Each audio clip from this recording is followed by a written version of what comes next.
Finally 1 महीने बाद video बनने जा रही है। Welcome back. मंथली एनालिसिस करेंगे क्या हुआ और अपन ने पिछले मंथ क्या सोचा था। ठीक है, अपन ने प्रेडिक्ट किया था काइंड ऑफ अगर वन वे जाना है मार्केट को तो शुरुआत के 2 या 3 दिन में ऊपर मारेगा मार्केट। ठीक है, एंड अपन देखेंगे क्या वो हुआ था। एंड अपन ने देखा था तब जाके ही सॉलिड कैंडल बनेगी, kind of a solid candle, हल्की सी विक ऊपर हल्की सी विक नीचे है। और अपन ने ये देखा था, डिस्कस किया था, अगर किसी भी कंडीशन में बुल्स हैवी नहीं हो पाए स्टार्टिंग के 10 तारीख से पहले पहले तो कैंडल विल बी लाइक एक डोजी।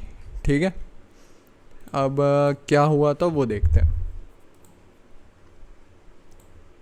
वीकली चार्ट एक बार एनालिसिस कर लेते हैं, फिर आते हैं अपन डेली पे। ठीक है,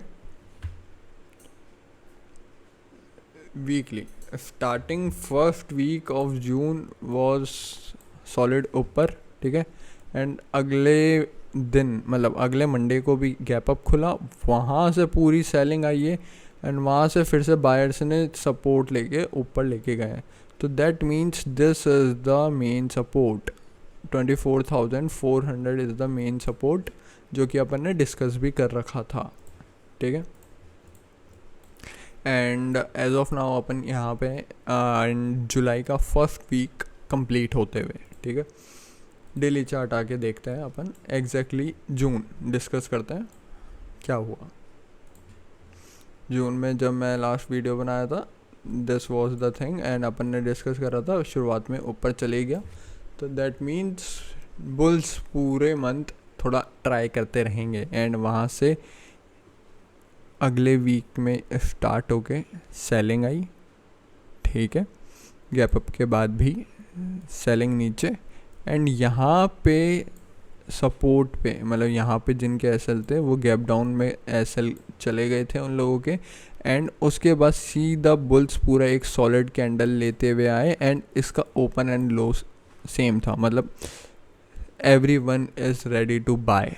ठीक है, एंड पूरी सॉलिड कैंडल बनाई है। यहीं से क्लियर हो गया था कि अब मार्केट कंफ्यूजिंग वे में है। ऊपर से सेलिंग आ गई, नीचे से बाइंग आ गए, and we are in centre. What to do, we have to wait. ठीक है, अगले दिन वापस ऊपर आई।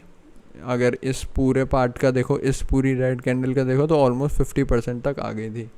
फिर वहाँ से वापस सेलिंग आई एंड उसके बाद ये जो गैप क्या बोलते हैं क्लोजिंग था, क्लोजिंग से सपोर्ट लेके मार्केट ने वहाँ से बाउंस करते हुए और एंड ऑफ द मंथ में तो पूरा ही ऊपर अच्छे से खींच दिया। बुल्स का पूरा प्रेशर था।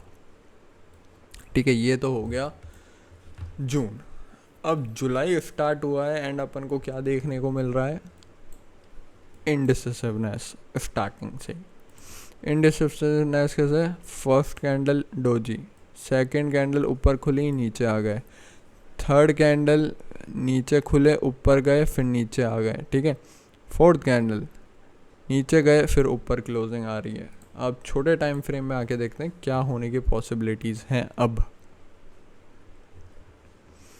ठीक है, तो ये तो एक बार वीकली चार्ट पे आता है। ऊपर रेजिस्टेंस ज़्यादा कुछ है नहीं, लेकिन अगर अपन डेली चार्ट पे आके देखेंगे तो ये एक गैप रेजिस्टेंस है बस। ठीक है, एंड गैप 50% ही फिल हुआ है, पूरा फिल नहीं हुआ है। एंड 4 आवर टाइम फ्रेम में आके देखेंगे तो क्या हो रहा है, एज ऑफ नाउ अपन को दिखेगा ये एक रैली चली थी, उसके बाद थोड़ी बहुत सेलिंग एंड रिट्रेसमेंट है अभी तक। जब तक 52,200 के नीचे नहीं जाए मार्केट इज़ नॉट बड़ा शॉट, मतलब इसके नीचे जाएगा then we can again see 24,600 and उसके नीचे के लेवल्स। उससे पहले तक अपन यहीं घूमते हुए रहेंगे। ठीक है, साइडवेज। ठीक है, और ख़ास करके इस रेंज में 25,400 से लेकर 25,600 ये इंट्राडे स्कैल्पिंग रेंज रहेगी। अगर 600 क्रॉस होता है तो एक 800 की पॉसिबिलिटी मे भी पॉसिबल हो सकती है। और छोटे टाइम फ्रेम पे आके डिस्कस करेंगे अपन क्या क्या हो सकता है। 1 आवर एग्जैक्टली सेम। मैंने भी यही बोला, वो क्लियरली बोल रहा है ये एक साइडवेज रेंज है, इस एरिया के बाहर मार्केट निकलेगा देन अपन ऊपर का प्रेडिक्ट कर सकते हैं, चांसेस आ सकता है। एंड अगर 400 मतलब 350 से नीचे जाने लगेगा तो 200 पॉसिबल हो सकता है फॉर द मार्केट। ठीक है, अब अपन 15 मिनट टाइम फ्रेम पे आके और इसको प्रिसाइज कर लेते हैं। ठीक है, हुआ क्या है, मार्केट में सेलिंग आई एंड 50% कवर हो चुका है। ठीक है, अगर अपन किसी भी कंडीशन में 480 के ऊपर गए तो देन वी कैन एक अटैम्प्ट 550 और 600 का लग सकता है। अगर अपन कल खुलते ही नीचे या फिर नीचे यूटर्न मारने लगते हैं तो 410 और 400 के नीचे जाते ही अपन एक अटैम्प्ट 350 340 का करेंगे एंड थोड़ा फ्लो रहा तो 300 भी पॉसिबल हो जाएगा। ठीक है, अब अपन आते हैं मेरे फेवरेट हाथी पे which is called bank Nifty.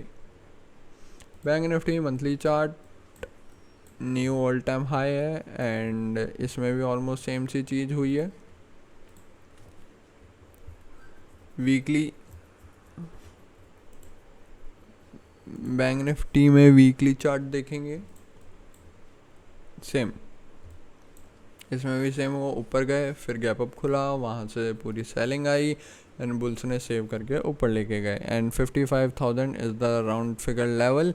लेकिन अपन पहले से डिस्कस करते हुए आ रहे हैं उससे अच्छा सपोर्ट है 55,200, उसके नीचे गया तो 55,000 ज़्यादा सेव नहीं हो पाएगा, मार्केट उसके नीचे चले जाएगा।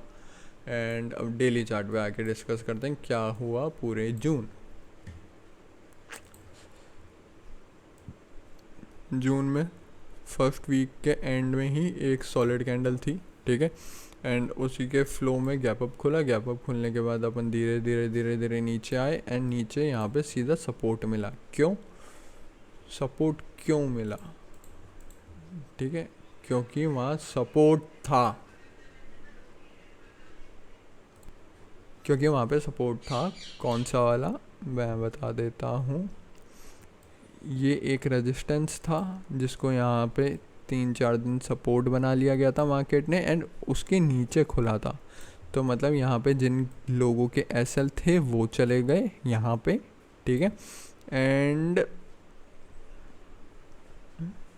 यहाँ पे ये जो सपोर्ट एरिया था छोटे टाइम फ्रेम में अपन को दिख जाएगा, इस वीक का भी लो जो लगा था वहीं से पूरी बाइंग आई। ठीक है, एंड पूरा रेजिस्टेंस पे आके क्लोजिंग आ गई। अगले दिन गैप अप अपन फ्लैट खुलने के बाद अपन ऊपर गए। ठीक है, एंड ऑलमोस्ट अपन ने गैप फिलअप कर दिया था, लो से क्लोजिंग से नहीं हुआ था। अगले दिन अपन खुले एंड अपन ने जो गैप था वो फिलअप करा एंड वहाँ से सेलिंग आ गई। ठीक है, सेलिंग कहाँ तक आई? वही क्लोजिंग तक। एंड क्लोजिंग ऑलरेडी एक सपोर्ट, मतलब पहले रेजिस्टेंस थी, फिर मतलब पहले सपोर्ट थी, फिर रेजिस्टेंस बनी एंड फिर वापस सपोर्ट बनी एंड सपोर्ट एक दिन होल्ड करा, मार्केट ने 2 दिन होल्ड करा, तो तीसरे दिन फुल बाइंग आ गई। एंड बाइंग आने के बाद अगले दिन I think due to some reason अपन गैप डाउन हुए। गैप डाउन होने के बाद वापस पूरा कवर करा मार्केट ने, गैप फिलअप करा एंड गैप फिलअप करने के बाद थोड़ा सा नीचे आके बंद हुआ मार्केट एंड अगले दिन gap up and gap up के पास कंटिन्यूएशन। ये हुआ है मार्केट में। ठीक है, एंड इस हाई को तोड़ा था मार्केट ने। अब मेन चीज़ क्या है वो अब अपन डिस्कस करते हैं, आगे क्या होने वाला है। ये जो हुआ उससे अपन को फ़र्क ज़्यादा नहीं पड़ता। मेन थिंग इज 50,100, मतलब अपन ने ये तोड़ा था, इसके नीचे आए, यहाँ पे जिन लोगों के सबके एसएल थे वो खा चुके हैं अपन। अब अपन को 57,100 के ऊपर जाना पड़ेगा। अगर नहीं जा पाया तो ये चार्ट कुछ ऐसा दिखने की पॉसिबिलिटी है, ये गैप फिलअप हो सकता है। ठीक है, एंड 4 आवर टाइम फ्रेम पे आके देखेंगे तो अपन को यही दिखेगा।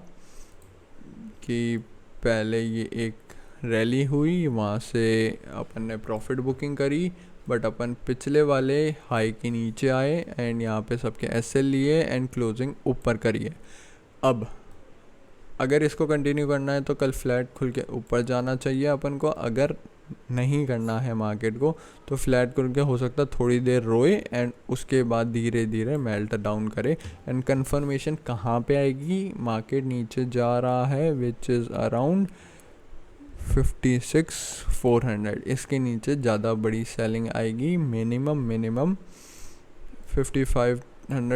55,200 की आ सकती है, प्रोबेबली चांसेस हैं। ठीक है, 1 आवर टाइम फ्रेम पे आके और प्रिसाइजली देखते हैं क्या दिख रहा है। ये वही रेजिस्टेंस एंड इस लेवल के नीचे मतलब 450 आ रहा है, 56,450 के नीचे and we will go like, यहाँ पे छोटे टाइम फ्रेम में आ रहा है टारगेट 56,000 एंड यहाँ पे ऊपर निकलेंगे तो अगर अपन 57,200 के ऊपर निकलते हैं अगर, तो अपन 57,600 एक और अटेम्प्ट हो सकता है। ठीक है, 15 minute time frame is almost same, but यहाँ पे ये है कि 600 के नीचे जाएगा तो 400 पॉसिबल है। ठीक है, जिनको छोटी स्कैल्पिंग करनी है उनके लिए 15 minute time frame is good. And I think 200 के ऊपर 15 मिनट टाइम फ्रेम में अगर एक बार जाएगा तो एक बार ये सीधा अटैम्प्ट कर देगा 400 एंड वहाँ से वापस यू टर्न आ सकता है according to 15 minute time frame, क्योंकि यहाँ पे रेजिस्टेंस है। ठीक है, एंड यहाँ से निकलेगा तो 400 से आएगा वापस एंड वापस उसको 200 तोड़ना चाहिए, उसी के बाद ये ऊपर कंटिन्यू करेगा। ठीक है, और अगर ये 200 नहीं तोड़ पाया तो chart will look like this and this. ठीक है, मारेगा ये नीचे। ठीक है, ये तो बेसिक सी चीज़ें हो गई हैं अपनी। एंड अब अपन देखते हैं विक्स। एंड जाने से पहले मैंने बोल ही दिया था, ठीक है, अगर मार्केट को ऊपर जाना होता है वो आपको बता देगा कि मैं ऊपर जाना चाहता हूँ। जून में अपन कहाँ पे थे जब मैं गया था? अपन विक्स थे 15 पे एंड मैंने बोला था अगर मार्केट को सही में ऊपर जाना है तो विक्स नीचे आएगा। एंड में रैली हुई थी and VIX was under 15 and 14, इस कारण रैली हुई थी मार्केट में। अगर मार्केट को अब नीचे जाना है तो विक्स को 13 के ऊपर क्रॉस करना पड़ेगा, तब जाके अपन मार्केट नीचे जाने के लिए रेडी होगा एंड विक्स ऊपर जाएगा। कहाँ तक? आई गेस 15 तक विक्स ऊपर जा सकता है। एंड अगर विक्स इसी तरीके से नीचे जाता रहा तो मार्केट साइडवेज और ज़्यादा होता जाएगा, रेंज छोटी होती जाएगी मार्केट की फॉर नेक्स्ट 1 मंथ और मे बी 1.5 मंथ अगर विक्स यहीं नीचे रहा तो। ठीक है, which is not good for the option buyers but option sellers के लिए बहुत अच्छा है। एंड विक्स यहाँ से अगर 13 के ऊपर निकल गया तो आपको पता है क्या होने की प्रोबेबिलिटी ज़्यादा है। एंड 12 के नीचे चले गया तो ऑप्शन बायर के लिए और गंदा हो जाएगा और ऑप्शन सेलर्स के लिए अच्छा रहेगा, लेकिन बीच बीच में ऑप्शन सेलर्स के लिए स्पाइक आते रहेंगे। That's it for the day, thank you.